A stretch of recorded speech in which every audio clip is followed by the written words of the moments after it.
Assalamualaikum warahmatullahi wabarakatuh. Kami dari kelompok 3, saya Dinda Marsanda. Saya Muhammad Fadlan Andika. Saya Nursya Fitri.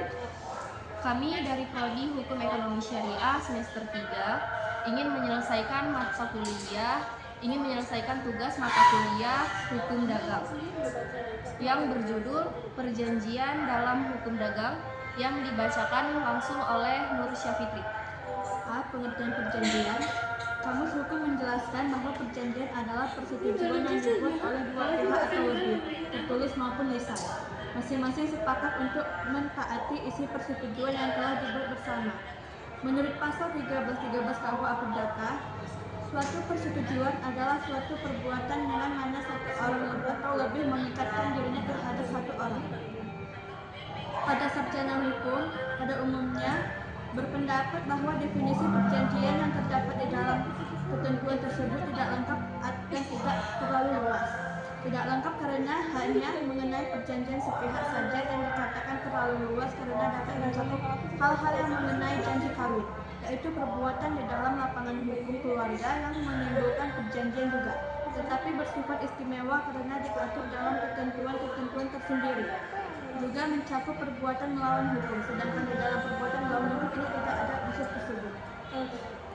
Menurut Sudikno, perjanjian merupakan satu hubungan hukum yang didasarkan atas kata sepakat untuk menimbulkan akibat hukum. Hubungan hukum tersebut terjadi antara subjek hukum yang satu dengan subjek hukum yang lain, di mana subjek hukum yang satu berhak atas prestasi dan begitu juga subjek hukum yang lain berkewajiban untuk melaksanakan prestasinya. Pendapat lain dikemukakan oleh Raden dalam Profesor Purwahid Patrip yang menyatakan bahwa perjanjian adalah perbuatan yang terjadi sesuai dengan formalitas dari peraturan hukum yang ada tergantung dari persesuaian kehendak dua orang atau lebih orang-orang yang ditujukan untuk timbulnya akibat hukum dari kepentingan salah satu pihak atas beban pihak lain demi kepentingan masing-masing. Subjektif mengemukakan perjanjian adalah suatu peristiwa di mana seorang berjanji kepada orang lain atau di mana dua orang itu saling berjanji untuk melaksanakan sesuatu hal. Menurut Salim, perjanjian adalah hubungan antara subjek yang satu dengan subjek yang lain dalam bidang harta kekayaan, di mana subjek yang satu berhak atas prestasi dan begitu juga subjek hukum yang lain berkewajiban untuk melaksanakan prestasinya. Dari pengertian di atas dapat dilihat beberapa unsur yang tercantum dalam kontrak, yaitu 1. Adanya hubungan hukum. Hubungan hukum merupakan hubungan yang menimbulkan akibat hukum. Akibat hukum yaitu timbulnya hak dan kewajiban. 2. Adanya subjek hukum. Subjek hukum yaitu pendukung hak dan kewajiban. Subjek hukum perjanjian termasuk subjek hukum yang diatur dalam KUH Perdata, sebagaimana diketahui bahwa hukum perdata mengkualifikasikan subjek hukum terdiri dari dua bagian, yaitu manusia dan badan hukum, sehingga yang membentuk perjanjian menurut hukum perdata bukan hanya manusia secara individual ataupun kolektif, tetapi juga badan hukum atau person, misalnya yayasan, koperasi, dan perseorangan terbatas. 3. Adanya prestasi. Prestasi menurut pasal 1234 KUH Perdata terdiri atas untuk memberi sesuatu, untuk berbuat sesuatu, dan tidak berbuat sesuatu. 4. Di bidang harta kekayaan. Pada umumnya kesepakatan yang telah dicapai antara dua atau lebih pelaku bisnis dituangkan dalam suatu bentuk tertulis dan kemudian ditandatangani oleh para pihak. Dokumen tersebut disebut sebagai kontrak bisnis atau kontrak dagang. Perjanjian merupakan sumber terpenting dalam suatu perikatan. Menurut subjektif, perikatan adalah suatu perhubungan hukum antara dua orang atau dua pihak, berdasarkan mana pihak yang satu berhak menuntut sesuatu hal dari pihak yang lain dan pihak yang lain berkewajiban untuk memenuhi tuntutan itu. Perikatan dapat pula lahir dari sumber-sumber lain yang tercakup dengan nama undang-undang. Jadi ada perikatan yang lahir dari perjanjian dan ada perikatan yang lahir dari undang-undang. Perikatan yang lahir dari undang-undang dapat dibagi dibagi lagi ke dalam perikatan yang lahir karena undang-undang saja dan perikatan yang lahir dari undang-undang karena suatu perbuatan orang. Sementara itu perikatan yang lahir dari undang-undang karena suatu perbuatan orang lagi dibagi ke dalam suatu perikatan yang lahir dari suatu perbuatan yang diperoleh dan yang lahir dari suatu perbuatan yang berlawanan dengan hukum. Baik, selanjutnya syarat-syarat dalam perjanjian perdagangan. Dalam perjanjian ini terdapat beberapa syarat yang harus dipenuhi agar perjanjian tersebut sah dan dapat dilaksanakan sesuai dengan ketentuan hukum yang berlaku. Syarat-syarat dalam perjanjian perdagangan umumnya mencakup 1. Kesepakatan para pihak.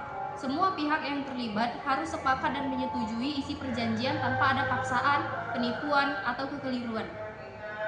2. Kecakapan para pihak. Pihak yang membuat perjanjian harus memiliki kapasitas hukum. Artinya, mereka harus cukup umur atau di atas 18 tahun dan tidak berada dalam keadaan yang membatasi kemampuannya, seperti gangguan jiwa. 3. Objek yang jelas. Barang atau jasa yang diperjualbelikan harus jelas, baik jenis, jumlah, kualitas, dan spesifikasinya. Objek ini harus dapat diperdagangkan secara hukum. 4. Tujuan yang sah. Perjanjian tersebut harus memiliki tujuan yang sah dan tidak bertentangan dengan hukum, kesusilaan, atau ketertiban umum. 5. Pertimbangan yang sah. Harus ada imbalan yang sah dan bernilai antara pihak yang terlibat dalam perjanjian, misalnya pembayaran uang atau barang.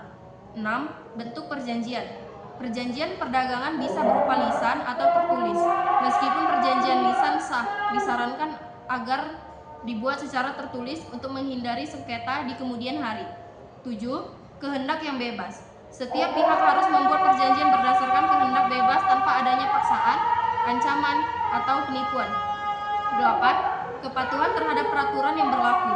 Perjanjian harus mematuhi peraturan perundang-undangan yang berlaku, baik yang bersifat nasional maupun internasional jika relevan. Kesimpulannya, penting untuk memastikan semua syarat ini dipenuhi agar perjanjian perdagangan yang dibuat dapat dipertanggungjawabkan dan dilaksanakan dengan sah. Baik, selanjutnya apa asas-asas dalam perjanjian perdagangan? Dalam perjanjian perdagangan terdapat beberapa asas yang mendasari hubungan dan kesepakatan antara pihak-pihak yang terlibat. Berikut adalah beberapa asas penting yang sering diterapkan dalam perjanjian perdagangan. Yang pertama, asas kebebasan berkontrak, freedom of contract. Pihak-pihak dalam perjanjian perdagangan bebas untuk menentukan isi dan syarat-syarat perjanjian selama tidak bertentangan dengan hukum yang berlaku. Yang kedua, asas itikat baik, good faith. Pihak-pihak dalam perjanjian harus bertindak dengan itikat baik, yaitu saling jujur dan transparan dalam menjalankan hak dan kewajiban sesuai dalam kesepakatan. Yang ketiga, asas kewajiban pihak yang sepakat, pasca stan servanda. Kesepakatan yang telah disetujui oleh kedua belah pihak harus dihormati dan dijalankan sesuai dengan ketentuan yang telah disetujui, kecuali jika terdapat alasan yang sah untuk mengubah atau membatalkannya. Yang keempat, asas kepastian hukum, certainty of law. Perjanjian perdagangan harus jelas dan memberikan kepastian hukum bagi kedua pihak yang terlibat. Semua ketentuan dan syarat harus ditulis secara jelas dan tidak menimbulkan kebingungan. Yang kelima, asas keseimbangan, balance of interest. Perjanjian perdagangan seharusnya menciptakan keseimbangan antara hak dan kewajiban kedua belah pihak agar tidak ada pihak yang dirugikan secara tidak adil. Yang ketujuh, asas kepatuhan terhadap hukum yang berlaku. Setiap perjanjian perdagangan harus mematuhi peraturan perundang-undangan yang berlaku di negara masing-masing atau hukum internasional yang relevan.